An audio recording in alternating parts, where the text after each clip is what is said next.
সোনালী দেবী এবং হিমাদ্রি দেবী দুজনেই একে অপরের প্রতিবেশী ছিল। বেশ অনেক দিন ধরেই তারা তাদের ছেলের জন্য ভালো সম্বন্ধের খোঁজ করতে থাকে, কিন্তু কোনো মেয়ে যেন তাদের পছন্দ হয় না। কারণ তারা এমন পরিবারের মেয়ে চায় যেই মেয়ে দেখতে খুবই সুন্দরী হবে এবং মেয়ের বাবা মা অনেক বড়লোক হবে, কিন্তু তারা কিছুতেই নিজেদের চাহিদা অনুযায়ী বৌমা খুঁজে পায় না।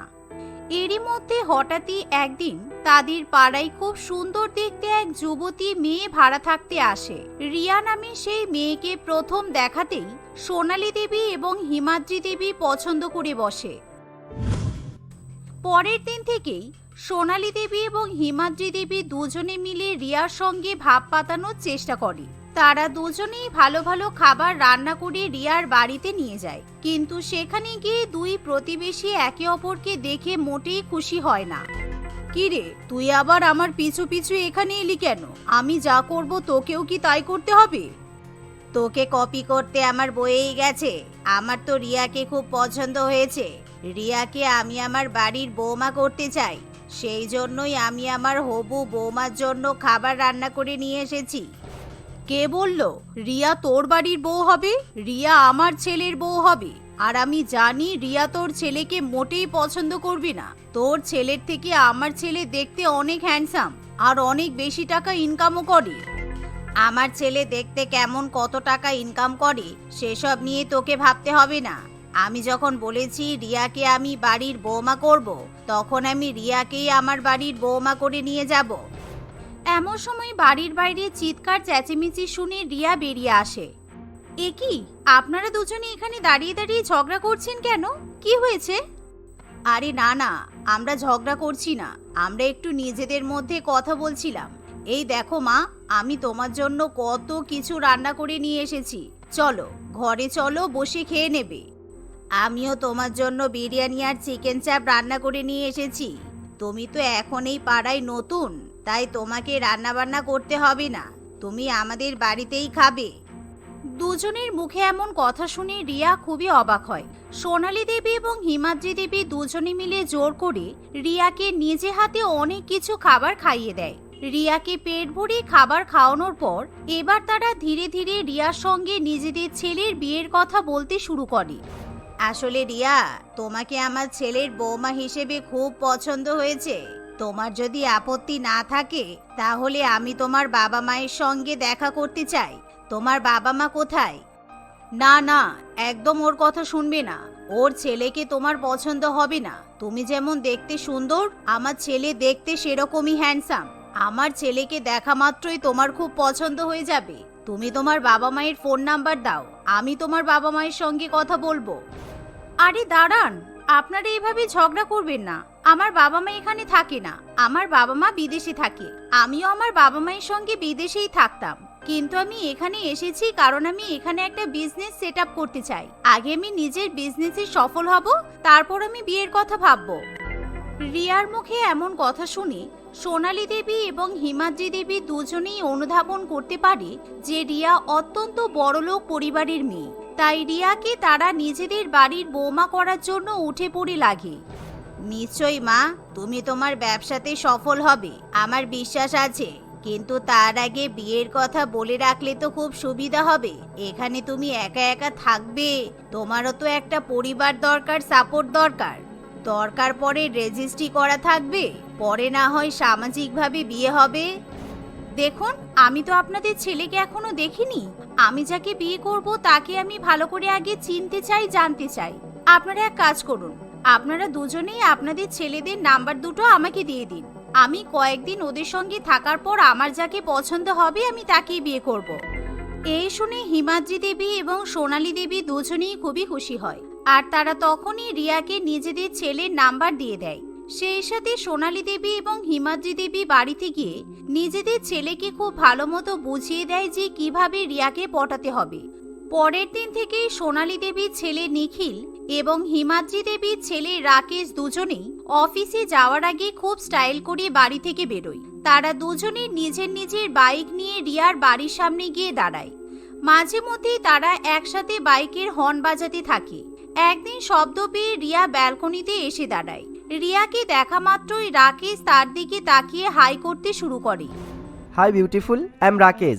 How are you? You are looking very beautiful. Hello Riya, আমি নিখিল। আজকে বিকেলে ফ্রি আছো? তাহলে আমরা দুজনে কফি ডেটে যেতাম। এই তুই চুপ কর, আজকে আমি রিয়াকে নিয়ে কফি খেতে যাব। রিয়া, তুমি আমার সঙ্গে চলো। এখন আমি কিছু বলতে পারছি না, তোমরা একটু ওয়েট করো, আমি যেদিন ফ্রি থাকবো তোমাদের সঙ্গে কন্ট্যাক্ট করে নেব। এই শুনে রাকেশ এবং নিখিল দুজনেই খুবই খুশি হয়। এমনকি রিয়া তাদের দুজনের দিকে তাকিয়ে মিচকি মিচকি হাসে, যা দেখে রাকেশ এবং নিখিলের মন আনন্দে নেচে ওঠে। আর তারা খুশি মনে বাইক চালিয়ে অফিসে চলে যায়। অফিসে যাওয়ার পরও নিখিল এবং রাকেশ সারাক্ষণ শুধু রিয়ার কথাই ভাবতে থাকে। অন্যদিকে হিমাদ্রি দেবী এবং সোনালী দেবী এখনো পর্যন্ত রিয়াকে নিজেদের বাড়ির বৌমা করার জন্য একে অপরের সঙ্গে তর্কে লিপ্ত হয়ে থাকে।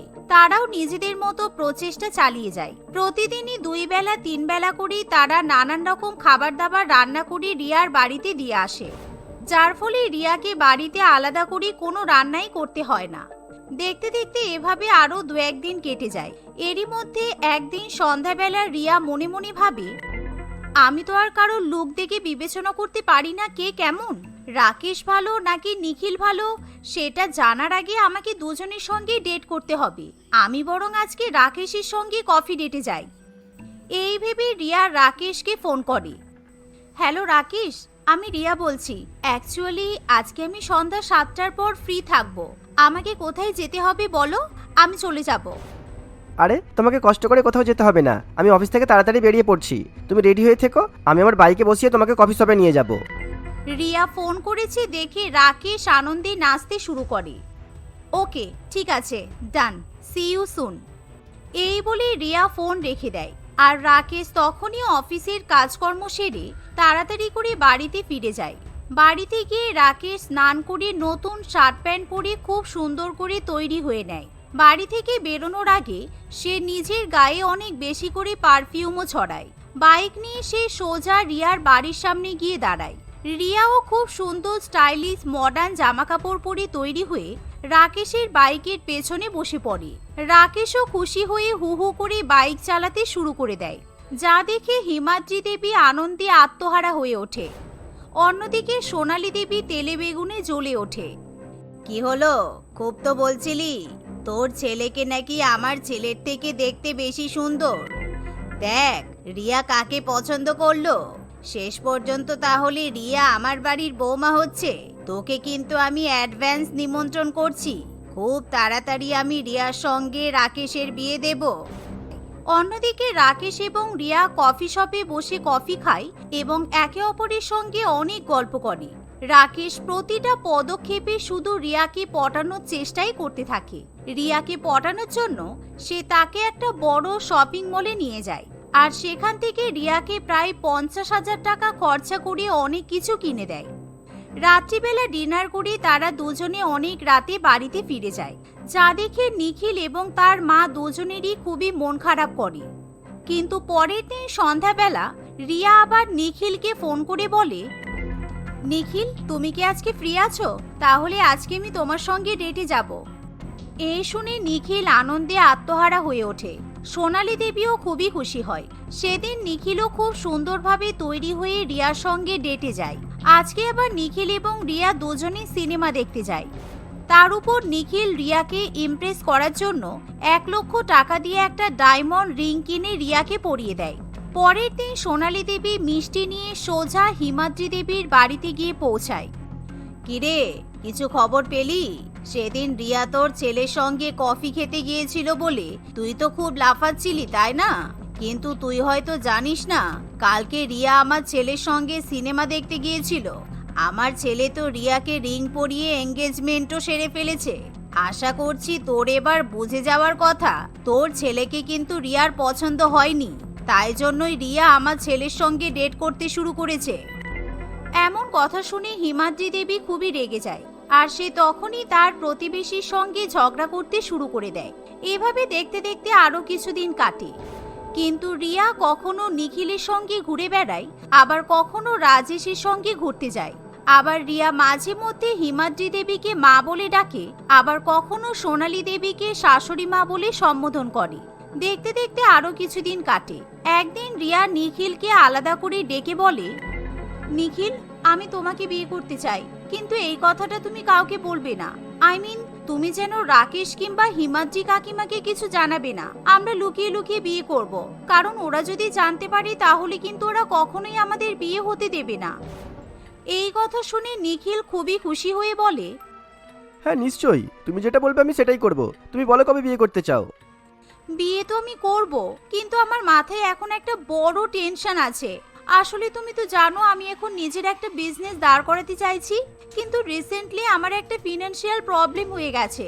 আমার এখন 50 লক্ষ টাকার দরকার। তুমি কি আমাকে 50 লক্ষ টাকা জোগাড় করে দিতে পারবে? না, আসলে রাকেশ আমাকে বলছিল ও আমাকে 50 লক্ষ টাকা দেবে, কিন্তু আমি ওর কাছ থেকে নিতে চাই না। এই কথা শুনে নিখিল কোনো কিছু চিন্তা না করেই রিয়াকে 50 লক্ষ টাকা দিতে রাজি হয়ে যায়। নিখিল নিজেদের জায়গা জমির কিছুটা অংশ বিক্রি করে দেয় এবং নিজের মায়ের সোনা গহনা বিক্রি করে 50 লক্ষ টাকা জোগাড় করে। সেই টাকা নিখিল রিয়ার হাতে তুলে দেয়। পরের দিন রিয়া এবং নিখিল লুকিয়ে লুকিয়ে বিয়ে করে, কিন্তু ঠিক তার 2 দিন পরেই রিয়া আবার রাকেশকে বিয়ে করতে চায়। রাকেশ, আমি শুধু তোমাকেই পছন্দ করি আর তোমাকেই বিয়ে করতে চাই, কিন্তু আমার এখন 50 লক্ষ টাকার খুব দরকার। তোমাদের দুজনের মধ্যে যে আমাকে 50 লক্ষ টাকা জোগাড় করে দিতে পারবে আমি তাকেই বিয়ে করব। আরে তুমি টেনশন করছো কেন? আমাকে 2 দিন সময় দাও, আমি তোমাকে 50 লক্ষ টাকা জোগাড় করে দেবো। রাকেশও নিজের ফিক্সড ডিপোজিট ভেঙে দেয় এবং নিজেদের সম্পত্তির কিছুটা অংশ বিক্রি করে দিয়ে রিয়াকে 50 লক্ষ টাকা তুলে দেয়। টাকা নেওয়ার পর রিয়া রাকেশকেও বিয়ে করে, কিন্তু ঠিক তার পরের দিন সকাল থেকে রিয়াকে আর খুঁজে পাওয়া যায় না। রিয়া তার সমস্ত জিনিসপত্র গুছিয়ে নিয়ে সেখান থেকে পালিয়ে যায়। মা, আমার বউ কোথায় গেল? আমি কতবার রিয়াকে ফোন করছি, ওর ফোন সুইচ অফ। ও কোথায় গেল বলো তো? আমার তো খুব টেনশন হচ্ছে। রিয়া, তোর বউ কবে থেকে হলো? কালকে আমি রিয়াকে বিয়ে করেছি। রিয়া আমার বউ। এই দেখ আমার আর রিয়ার বিয়ের ডকুমেন্টস। এমন কথা শুনে হিমাদ্রি দেবী এবং সোনালী দেবী দুজনই অবাক হয়ে যায়। এরই মধ্যে একদিন টিভিতে তারা এমন এক নিউজ দেখতে পায় যা দেখে তাদের পায়ের তলা থেকে মাটি সরে যায়। আজকে অনেক বড় এক দাগী আসামিকে পুলিশ গ্রেফতার করতে সক্ষম হয়েছে। আপনারা স্ক্রিনে যে মহিলার ফটো দেখছেন, এই মহিলা এখনো পর্যন্ত প্রায় 200 জন ছেলেকে বিয়ে করেছে। রূপের জালে ছেলেদেরকে ফাঁসিয়ে তাদের সম্পত্তি সোনাগহনা লুটে নিয়ে এই মহিলা ছেলেদেরকে বিয়ে করে, আর বিয়ে করার 2 দিনের মধ্যেই অন্য জায়গায় পালিয়ে যায়। আবারও অন্য জায়গায় গিয়ে সে আবারও অন্য ছেলেকে নিজের স্বামী বানায়। দয়া করে এই সমস্ত মেয়েদের কাছ থেকে দূরে থাকুন, আর ফটোটা দেখে ভালো করে চিনে রাখুন। এমন নিউজ দেখা মাত্রই নিখিল, রাজেশ এবং তাদের মায়েরা ভীষণই কান্নাকাটি করতে শুরু করে। এভাবে 2 প্রতিবেশী রিয়াকে বাড়ির বৌমা করার কম্পিটিশন করতে গিয়ে নিজেদের সমস্ত কিছু হারিয়ে বসে, কিন্তু এখন আর কেঁদেও কুল পাওয়া যায় না, কারণ যেটা চলে গেছে সেটা চাইলেও আর কখনো তারা ফিরে পাবে না।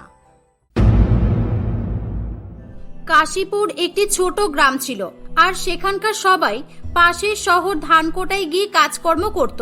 কেউ বা হোটেলে, কেউ বা শপিং মলে, আবার কেউ কেউ বিভিন্ন ফ্যাক্টরিতে কাজ করে জীবন অতিবাহিত করত। গ্রামে তাদের মধ্যে শুধু বৃদ্ধ বয়সীরা, অর্থাৎ যারা কাজকর্ম করতে অক্ষম, তারাই থাকত। এমনই একদিন গ্রামের কিছু বয়স্ক লোকেরা বসে বসে কথা বলছিল। তখন তাদের মধ্যে একজন বলে ওঠে, আরে তুমি রাজশ্রীকে দেখোনি? আমি তো বলবো এখানের ছেলেদের তুলনায় অনেক বেশি বুদ্ধিমান। ওকে দেখোনি গ্রামে এসে কিভাবে জমিয়ে হোটেল চালিয়ে যাচ্ছে? আমার তো মনে হয় ও খুব ভালো কাজ করছে। দূর, ঠিক কাজ। ওর হোটেলে গিয়ে একবার দেখবে বিরিয়ানি 500 টাকা প্লেট বিক্রি করছে। আচ্ছা তোমরাই বলো তো, তোমরাও তো শহরে গিয়ে কাজ করে বিরিয়ানি খেয়েছো, তো বিরিয়ানি 500 টাকা প্লেট কখনো কি শুনেছো? আমি তো শহরে গিয়ে 50 টাকা প্লেটেও চিকেন বিরিয়ানি খেয়েছি, বুঝলে পঞ্চুদা? কি 50 টাকা প্লেটের চিকেন বিরিয়ানি? তুমি আমায় হাসালে। দেখো, আবার মরা মুরগি কিংবা কাকের বিরিয়ানি খাওনি তো? মানে আমি একটা সিনেমাতে দেখেছি কাউয়াকে বিরিয়ানি 5 রুপাইয়া। যেখানে আমি শুনেছি বিরিয়ানির চালের দামই 150 টাকা কেজি, সেখানে 50 টাকায় কিভাবে বিরিয়ানি দেয় বলো তো? তুমি আর হেসো না, একজনের বিরিয়ানি বানাতে 1 কেজি চাল লাগে না, বুঝলে? আর শোনো পঞ্চুদা, আমি সত্যিই বলছি, 50 টাকা প্লেটের বিরিয়ানি আমি শহরে গিয়ে কিনে খেয়েছি, তাই বললাম। যাই হোক, তোমরা কি কেউ রাজশ্রীর হোটেলের বিরিয়ানি খেয়েছো? এটা জিজ্ঞাসা করতে তারা সকলে একই সুরে না বলে। আসলে তারা ঠিকই বলছিল।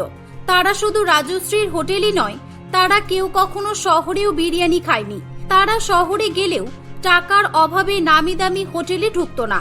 গ্রামের লোকেরা সবাই প্রথম দিকে ভেবেছিল যে রাজশ্রীর বেশি দামের বিরিয়ানি কেউ হয়তো কিনবে না, কিন্তু ধীরে ধীরে গ্রামের বড় লোকেরা তাদের হোটেলে ভিড় করতে শুরু করে, আর এভাবেই তার হোটেল সকলের কাছে পরিচিত হয়ে ওঠে।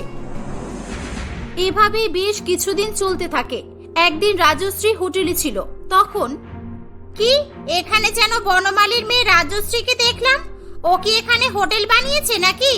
যাক বাবা, ভালোই হয়েছে, গ্রামের মেয়ে হোটেল বানিয়েছে, অন্তত কম দামে কিছু খাবার পাওয়া যাবে। দেখি যাই, আমার খুব খিদেও পেয়েছে। এই ভেবে মহিলাটি রাজশ্রীর হোটেলের মধ্যে ঢুকে পড়ে।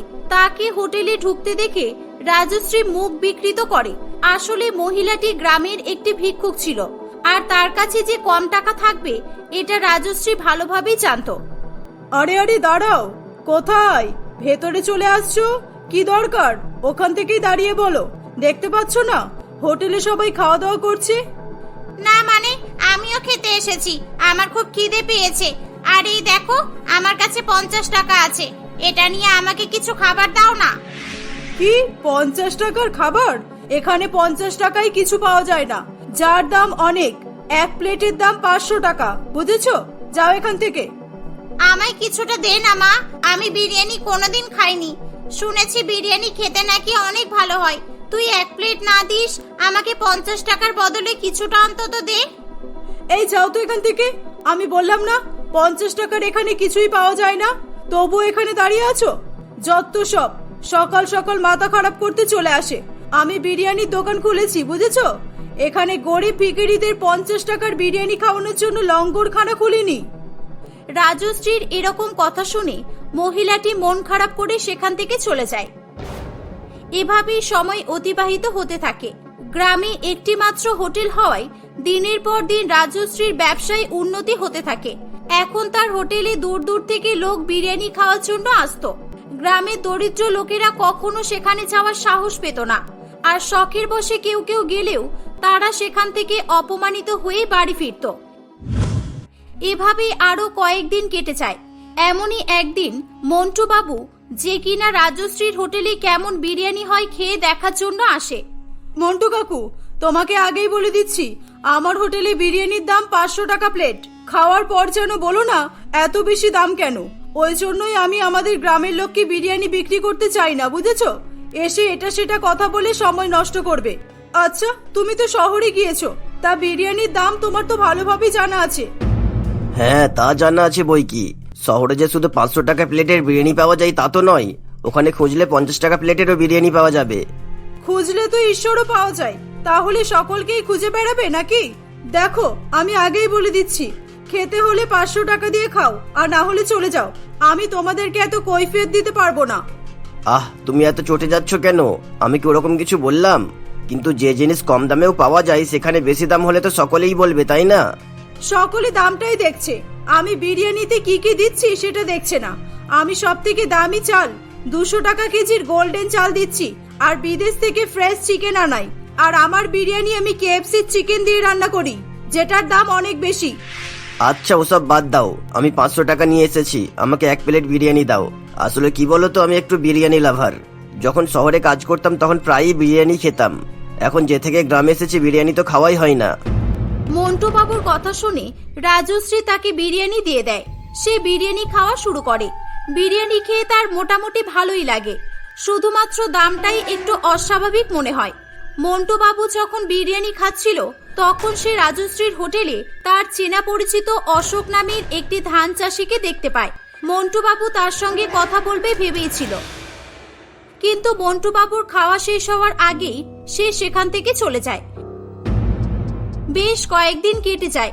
একদিন মন্টু বাবু অশোকের বাড়িতে যায়, যে কিনা একজন চাষি ছিল। বৌমা, অশোক বাড়িতে নেই? মানে আমি একটা দরকারে এখানে এসেছিলাম আর কি। না মন্টু কাকু, অশোক তো বাড়িতে নেই, ও জমিতে গেছে।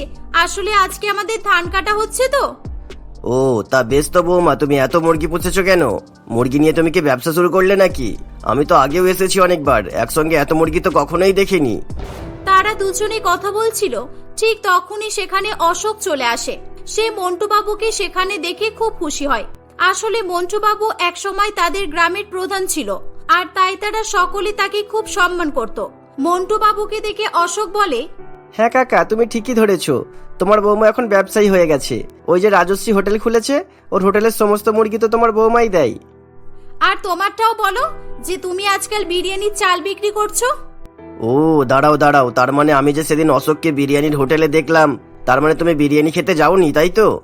কি যে বলো না কাকা, 500 টাকা প্লেটের বিরিয়ানি আমরা কিভাবে খাবো? ও তো শুধু বড় লোকরাই খেতে পারবে। আমি তো সেদিন আমার চালের বকেয়া টাকা নিতেই গিয়েছিলাম শুধুমাত্র।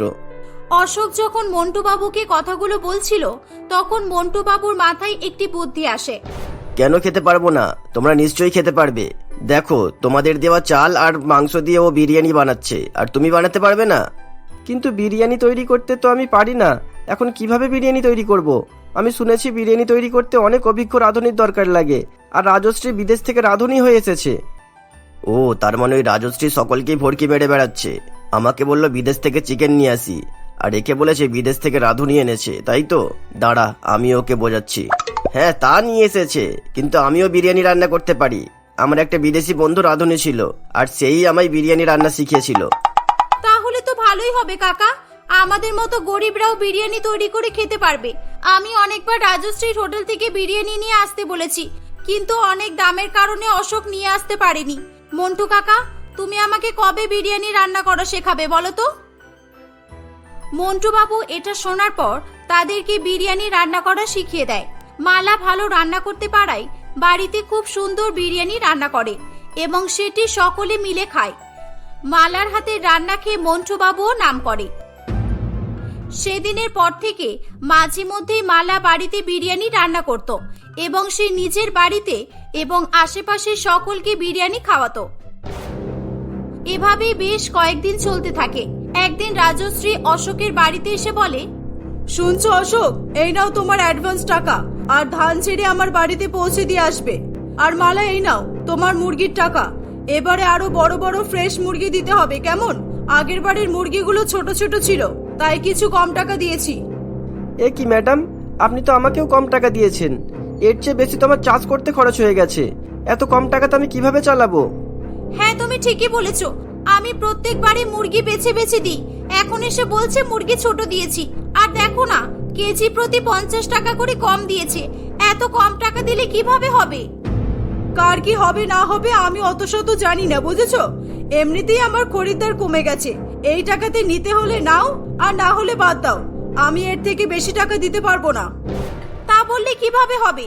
আমি তোমার ভরসায় মুরগি চাষ করছি, এখন তুমি না নিলে আমরা এত ধান মুরগি এগুলো নিয়ে কি করব বলো? সেই জন্যই তো বলছি, না হয় একটু কম হবে, কিন্তু তোমাদের এগুলো বিকৃত হয়ে যাবে। তারা কথা বলছিল, ঠিক তখনই সেখানে মন্টু বাবু এসে বলে, না থাক, সে নিয়ে তোমাকে অত ভাবতে হবে না। তুমি ওদের ডিমান্ড করে টাকা দিতে পারো, দাও, আর নয়তো ছাড়ো। ছাড়ো মানে? ওরা এই বিরিয়ানির চাল এত মুরগি নিয়ে বাড়িতে কি বিরিয়ানি বানাবে নাকি? আমার তো ভেবেই হাসি পাচ্ছে। যাক ছাড়ো, আমি এখন এখান থেকে আসছি। দেওয়ার হলে আমার হোটেলে এসে টাকাটা নিয়ে যেও। এই বলে রাজশ্রী সেখান থেকে চলে যায়। তখন মন্টু বাবু তাদেরকে বলে, দেখো, তোমরা চিন্তিত হইও না। তোমরা ওই চাল আর মুরগি নিয়ে আজ থেকে সত্যি সত্যিই বিরিয়ানি তৈরি করবে, আর সেই বিরিয়ানিগুলো বিক্রি করবে। আর আমি গ্যারান্টি দিচ্ছি তোমাদের বিরিয়ানি লোকে নিশ্চয়ই পছন্দ করবে। কিন্তু কাকা, আমরা বিরিয়ানি অত দামে বিক্রি করলে লোকে আমাদের কাছে কেনই বা আসতে চাইবে, যেখানে রাজশ্রীর ভালো হোটেল, বসার জায়গা আছে, আর আমাদের কাছে তো কিছুই নেই। আরে বাবা, তোমরা অত দামে কেন বিক্রি করবে? দেখো, তোমাদেরই চাল, মুরগির মাংসও নিজেদের, সবকিছু যোগ করে খরচ বাবদ দাম রাখবে। আমি শিওর ওই রাজশ্রীর থেকে কম দাম হবেই হবে। সব মিলিয়ে দেখা যাবে 50 টাকা প্লেটে বিরিয়ানি বিক্রি করছো। মন্টু বাবুর মুখে এরকম কথা শুনে তারা বিরিয়ানি তৈরি করার সিদ্ধান্ত নেয় এবং পরের দিন থেকেই তারা বিরিয়ানি তৈরি করা শুরু করে। সবকিছু বাদ দিয়ে তারা দেখে বিরিয়ানির প্লেট 50 টাকা দিলেও তাদের লস হবে না। তারা সেদিন থেকেই একটি ঠেলায় করে 50 টাকা বিরিয়ানি বিক্রি করতে শুরু করে। 50 টাকা প্লেট বিরিয়ানি শুনে গ্রামের সকলেই তার ঠেলা গাড়ির সামনে বিরিয়ানি খেতে চলে আসে। তাদের বিরিয়ানি খুবই সুস্বাদু হওয়ায় সকলে খেয়ে তাদের খুব সুনাম করে। এভাবেই 50 টাকায় বিরিয়ানি বিক্রি করার ফলে গ্রামের গরিব লোকেরাও বিরিয়ানি খাওয়ার সুযোগ পায়। অল্প হলেও অশোক সেখান থেকে লাভ্যাংশ পেত। এভাবেই বেশ কিছুদিন কেটে যায়। ধীরে ধীরে তাদের অবস্থাও ভালো হয়ে যায়। এদিকে রাজশ্রীর দোকান এতদিনে লাঠে উঠে যায়। এখন তার কাছে আর কেউ যেত না।